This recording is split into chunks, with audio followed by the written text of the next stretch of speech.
بسم اللہ الرحمن الرحیم۔ سامعین اکرام، آپ سن رہے ہیں اردو ناول خون آشام، جس کے مصنف ہیں ایم راحت، اور یہ اس سلسلے کی قسط نمبر 18 ہے۔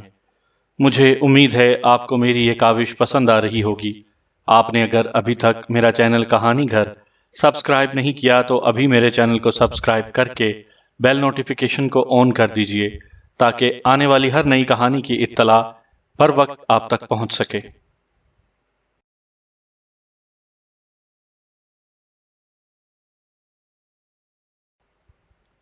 تم جانتے ہو تیجو کہ میں ان کے بس کی چیز نہیں ہوں۔ میں بیر ہوں، ہوا ہوں۔ کیا ہوا کو قیدی بنایا جا سکتا ہے؟ سو تو نہیں، تیجو مل نے جواب دیا۔ تو بس یوں سمجھ لو وہ لوگ میرا کچھ بھی نہیں بگاڑ سکیں گے۔ میں نہیں چاہتا کہ یہاں آئیں اور بستی والے جذباتی ہو کر ان کے راستے کی رکاوٹ بنیں۔ بستی والے یہ جنگ نہیں لڑ سکیں گے۔ سیدھے سادے معصوم لوگ ہتھیاروں کے سامنے بھلا کیا ٹک سکتے ہیں؟ چنانچہ تم اور بستی کے لوگ اس معاملے میں بالکل نہ بولیں۔ یہ بات بستی کے ایک ایک شخص کو بتا دو۔ ابھی بتا دیتے ہیں بیاس، اس کے لیے صبح کا انتظار کرنے کی کیا ضرورت ہے؟ کر سکتے ہو تو یہ کام کر لو۔ اور تیجو مل نے ایک دلچسپ طریقہ کار اختیار کیا۔ گھر کا آٹا گوندنے کا ایک برتن لے کر وہ باہر نکل آیا۔ ہاتھ میں ایک لکڑی تھی۔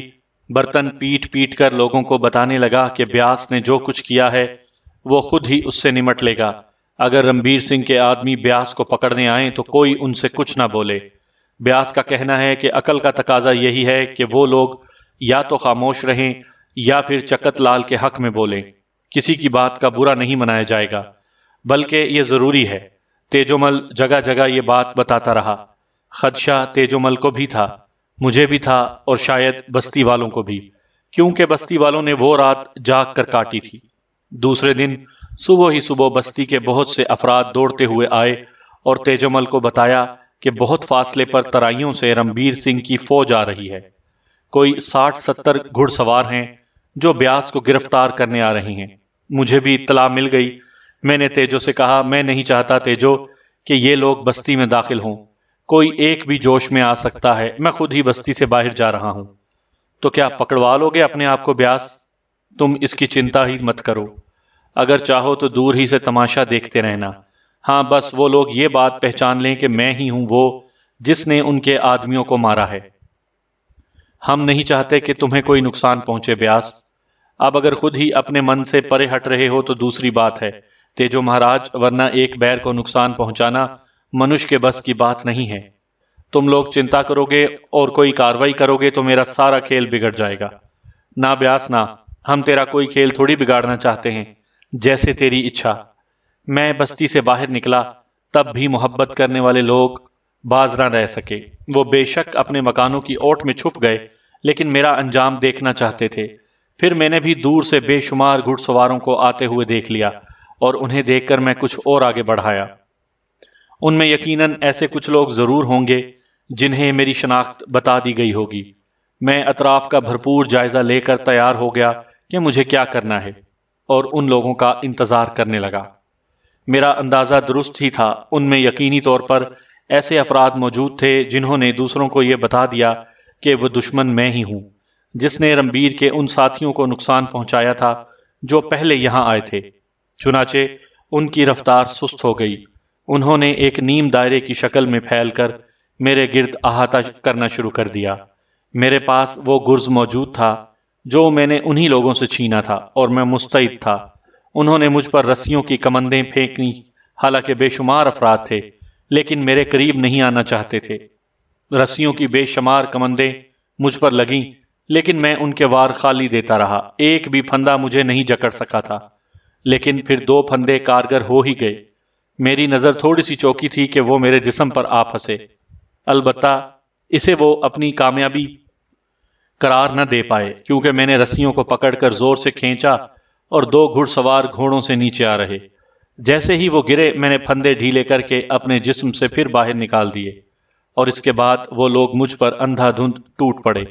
لیکن گرز میرے پاس موجود تھا۔ میں نے گرز گھمانا شروع کر دیا اور گھمسان کی لڑائی شروع ہو گئی۔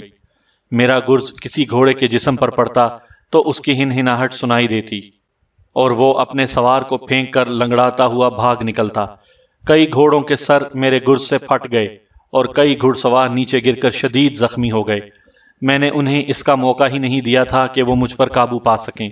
ہاں، ان کے پھینکے ہوئے نیزے اور خاص قسم کے کھانڈے البتہ میرے جسم پر پڑے، لیکن اچٹ کر نیچے گر گئے۔